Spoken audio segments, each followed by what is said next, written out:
मत्ती का 9वां अध्याय उसके 1 से 8 वचन तक हम मनन करेंगे। मत्ती का 9वां अध्याय उसके 1 से 8 वचन, जो मरकुस 2 1 से 12 में भी है और लूका 5 उसका 17 से लेकर 26 में भी है। लकवे के रोगी को चंगा करना। फिर वह नाव पर चढ़कर पार गया और अपने नगर में आया, और देखो कई लोग लकवा के एक रोगी को खाट पर रखकर उसके पास लाए। यीशु ने उनका विश्वास देखकर उस लकवे के रोगी से कहा, हे पुत्र, ढाढ़स बांध, तेरे पाप क्षमा हुए। इस पर कई शास्त्रियों ने सोचा, यह तो परमेश्वर की निंदा करता है। यीशु ने उनकी मन की बातें जानकर कहा, तुम लोग अपने अपने मन में बुरा विचार क्यों कर रहे हो? सहज क्या है, यह कहना तेरे पाप क्षमा हुए, या यह कहना उठ और चल फिर? परंतु इसीलिए कि तुम जान लो कि मनुष्य के पुत्र को पृथ्वी पर पाप क्षमा करने का अधिकार है। तब उसने लकवे के रोगी से कहा, उठ, अपनी खाट उठा और अपने घर चला जा। वह उठकर अपने घर चला गया। लोग यह देखकर डर गए और परमेश्वर की महिमा करने लगे, जिसने मनुष्य को ऐसा अधिकार दिया है। मेरे भाई बहनों, यहाँ पे हम देखते हैं कि यीशु मसीह परमेश्वर का कार्य कर रहे थे और वो जगह जगह जाके परमेश्वर की वचनों का प्रचार कर रहे थे, लोगों को बता रहे थे, लोगों को परमेश्वर की इच्छा के बारे में बता रहे थे, रोगियों को चंगा कर रहे थे और लोगों को अपना शैतानी बंधनों से छुड़ा रहे थे। और हम देखते हैं कि मत्ती, मरकुस और लूक इन तीनों अध्याय में इस चमत्कार के बारे में जो परमेश्वर ने किया है उसके बारे में लिखा है, और हर इसमें अलग अलग लिखा है। मत्ती इतना डिटेल नहीं लिखता है जितना डिटेल मार्क्स और लूक वर्णन करते हैं कि जब वो प्रचार करते हुए एक जगह से दूसरी जगह जा रहे थे और वो एक घर में गए और उस घर में जाके वो प्रचार कर रहे थे।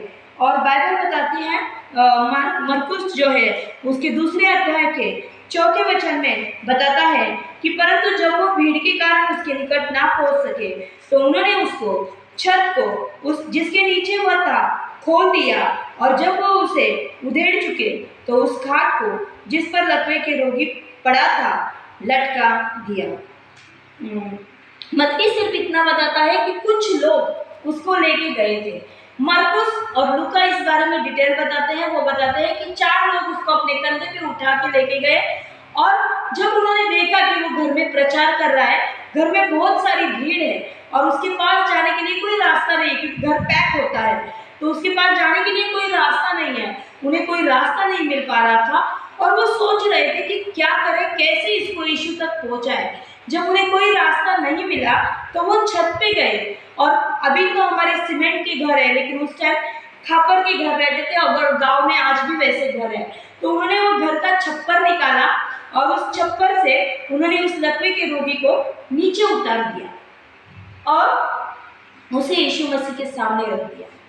मेरे भाई बहनों, हमें इस चमत्कार से या ये जो घटना घटी उससे हमें सीखने को मिलता है। वो 4 व्यक्ति जिन्होंने अपने कंधे पे वो उस लकवे के रोगी को लेके आए, मेरे भाई बहनों, वो उसका सहारा बने। क्या आज हम प्रभु का कार्य कर रहे हैं? आज हम किसी और को जाके सुसमाचार बता रहे हैं, किसी और को लेके हम प्रभु के पास आ रहे हैं। उन लोगों ने सुना होगा वो लकवे का रोगी तो खुद करके आता नहीं था, वो बिस्तर में था, उसको प्रभु यीशु मसीह के बारे में कुछ पता नहीं था। उन 4 लोगों को प्रभु यीशु मसीह के बारे में पता था, उन्होंने शायद उसको बताया होगा, उसने सुना होगा, लेकिन फिर भी उसके लिए मुश्किल था कि घर तक निकल के यीशु मसीह के पास जाना। लेकिन उन 4 लोगों ने उसकी सहायता की। हम बोलते हैं ना कि हमें सुख दुख में एक खांदा चाहिए होता है, एक कंधा चाहिए होता है रोने के लिए। लेकिन मेरे भाई बहनों, आज प्रभु यीशु मसीह को आपकी और मेरी जरूरत है ताकि हम जाके उसका सुसमाचार लोगों तक बताएं। अगर हम काम करते हैं, हम अपने कामों की जगह पे सुसमाचार बता सकते हैं। हम व्यवसाय कर रहे हैं, हम अपने व्यवसाय के जरिए सुसमाचार बता सकते हैं। हम लोगों से मिलते हैं, जुलते हैं, हम अपने दोस्तों के पास जाते हैं, हम अपने रिश्तेदारों के पास जाते हैं, हम ढेर सारी बातें करते हैं उनसे, लेकिन क्या हम उन्हें सुसमाचार बताते हैं? हम यहाँ वहाँ की बातें करते हैं, हम एक दूसरे की बुराई करते हैं, पर क्या हम उनको सुसमाचार बता रहे हैं? अगर हम उन्हें सुसमाचार नहीं बता रहे तो हमारा जीवन व्यतीत है। वो लकवे का रोगी कभी चंगा नहीं होता अगर वो 4 मनुष्य उसको लेके नहीं जाते। उन 4 मनुष्य, आपको कुछ नहीं करना है, आप इतना भी करते हैं, किसी को सुसमाचार बताते हैं और उसको चर्च तक लेके आते हैं, तो आगे का काम पास्टर करेंगे वचन के द्वारा। आगे का काम जो वचन सुनाते हैं वो लोग करेंगे, लेकिन आपको सिर्फ उनको यहाँ तक लेके आना है, उनको बताना है कि एक परमेश्वर ऐसा है जो आपको आपके बंधनों से छुड़ा सकता है। एक परमेश्वर है जो आपको आज भी चंगाई दे सकता है। एक परमेश्वर है जो जिंदा खुदा है, जो आपको आपके हर एक मुसीबत से छुड़ा सकता है। लेकिन क्या आज हम ये काम कर रहे हैं? आज हम डरते हैं। कई बार लोग डरते हैं घर में प्रार्थना मीटिंग तक रखने के लिए। बोलते अरे नहीं, पड़ोस में आवाज जाएगा, पड़ोस के लोग क्या बोलेंगे, अरे ये तो मसीह बन गए, इन्होंने प्रभु यीशु मसीह को अपना लिया। अरे नहीं, मेरे रिश्तेदार मुझसे नाराज होंगे, मेरे लोग मुझसे नाराज होंगे, मेरे समाज के लोग मुझसे नाराज होंगे, मुझे तकलीफ देंगे, मुझे दर्द देंगे, मुझे मुश्किल देंगे। लेकिन क्या हम बड़े निडर होके उन्हें सुसमाचार बता सकते हैं? क्या हम उस छोटी सी बच्ची से गए गुजरे हैं जिसने जब उनको बंधुआ बना के लेके गए थे तो उस बंधुआ लड़की ने बताया था कि अगर कितना अच्छा होता मेरा स्वामी मेरे परमेश्वर के पास जाता, परमेश्वर के दास के पास, इन्हीं के पास जाता और वो उसे उसका कोढ़ चंगा करता। लेकिन आज हम क्या कर रहे हैं? हम किसी को सुसमाचार तो नहीं बता रहे, बल्कि हम आज चरवाहों की, एक दूसरे की बुराई कर रहे हैं। हम एक दूसरे की कलीसिया तोड़ने पे है, हम एक दूसरे को दूर करने पे है, हम एक दूसरे की मिनिस्ट्री तोड़ने पे है। आज ये काम कर रहे हैं। हमें ये नहीं करना है। हमें एक दूसरे का सहारा बनना है, एक दूसरे का साथ देना है और हमें लोगों को सुसमाचार बताना है, क्योंकि परमेश्वर का वचन कहता है कितने मनोहर है वो पैर जो सुसमाचार का प्रसार करते हैं। वो लकवे का रोगी उसके विश्वास के कारण नहीं चंगा हुआ, उन 4 लोगों के विश्वास के कारण वो चंगा हुआ। कितना विश्वास था उनमें कि उनको भीड़ की वजह से अंदर जाने को नहीं मिला, तो उन्होंने घर का छप्पर खोला और उसको अंदर लेके गए। मेरे भाई बहनों, आज हमें भी उसी विश्वास की जरूरत है कि अगर हम किसी को सुसमाचार बताते हैं तो उस व्यक्ति के जीवन में परमेश्वर कार्य करेगा, परमेश्वर उनके बंधनों को खोलेगा, परमेश्वर उनके घर में चंगाई देगा, परमेश्वर उनके घर में आशीष देगा, परमेश्वर उनके घर में बरकत देगा। ये सब कुछ परमेश्वर करेगा, लेकिन हमें उन तक सुसमाचार लेके जाना है। हमें उन तक को बताना है कि एक परमेश्वर है जो यहोवा राफा है, जो जिंदा खुदा है। एक परमेश्वर है जो यहोवा इर्रे है, जो आपकी हर जरूरत को पूरा करेगा। यहोवा शालोम है जो आपको शांति देगा। एक परमेश्वर है जो यहोवा इब्ने एलरोई बन के आपको याद करता है, जो आपसे प्यार करता है, जो आपके लिए इस दुनिया में आया, उसने अपना लहू बहाया और वो आज जिंदा खुदा है। वो मौत पे विजयी होके आज स्वर्ग में विराजमान है। आपके और मेरे विश्वास के कारण लोग प्रभु में आएंगे। हमें उन 4 लोगों की तरह बनना है। अगर घर के 4 कोने हैं, उसमें से एक भी कोना टूट जाता है, एक कोना अगर खराब हो जाता है तो वो छप्पर गिर जाता है। हम वो कोने हैं, हमें वो कोना बनना है। हमें हर टाइम समय प्रभु को मांगते नहीं रहना है, कभी तो हमें भी प्रभु के लिए खड़ा बनना है। वो नींव बननी है जिसके ऊपर ये कलीसिया खड़ी है। हमें जाके लोगों को सुसमाचार बताना है ताकि लोग प्रभु में आ जाए। मेरे भाई बहनों, तभी हमारे भारत देश में छुटकारा आएगा। हमारे भारत देश में लोगों को सच्चाई पता चलेगी और उनका उद्धार और उनका कारण होगा। हमें उन 4 लोगों की तरह बनना है, बल्कि हमें हमेशा परमेश्वर के सामने हाथ फैलाने वाले नहीं बनने हैं, क्योंकि मत्ती 6:33 कहता है कि पहले तुम उसके धर्म और राज्य की खोज करो, वो दुनिया की चीजें तुम्हें अपने आप देगा। आपको कुछ मांगने की जरूरत नहीं होगी, परमेश्वर खुद आपको देगा।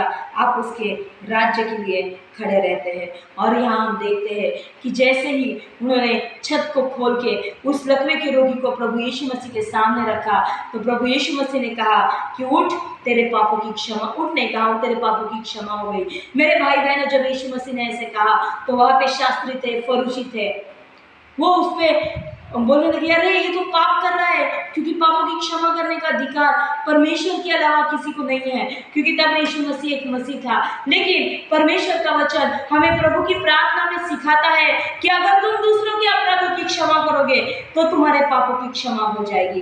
परमेश्वर ने हमें औरों के पापों की क्षमा करने का अधिकार दिया है मेरे भाई बहनों। उस अधिकार का इस्तेमाल कीजिए, औरों के पापों की क्षमा कीजिए, उन्हें प्रभु यीशु मसीह तक लेके आइए। हमें अधिकार नहीं है किसी के पापों की क्षमा करने का, वो सिर्फ परमेश्वर को है, वो सिर्फ प्रभु यीशु मसीह को है, क्योंकि उसने लोगों को आया है। लेकिन उन लोगों को प्रभु यीशु मसीह तक लेके आने का काम आपका और मेरा है।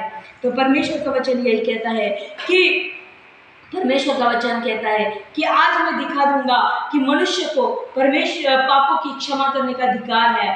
कौन सी बात कहना सच है कि तुम्हें चंगाई मिल जाएगी, तुम्हें छुटकारा मिल जाएगा, या ये कहना आसान है कि परमेश्वर तुम्हारे पापों की क्षमा करता है। ये कहना ज़्यादा आसान है ना कि परमेश्वर ने आपके पापों की क्षमा की है, आप उसके पास चलो, वो आपको उद्धार देगा, वो आपको मुक्ति देगा, वो आपको चंगाई देगा। मेरे भाई बहनों, आज यही काम हमें करना है। हम मनुष्य के पापों की क्षमा नहीं करते, भले प्रभु यीशु मसीह मनुष्य रूप में थे लेकिन वो परमेश्वर थे। लेकिन हम उनको बता सकते हैं कि एक परमेश्वर है जिसके पास आप जाओगे, आपके पापों का पश्चाताप करोगे, अंगीकार करोगे, तो वो आपके पापों की क्षमा करेगा। उनको लेके आने का काम आपका और मेरा है, उन 4 लोगों की तरह। और इसीलिए हमें वो काम करना है।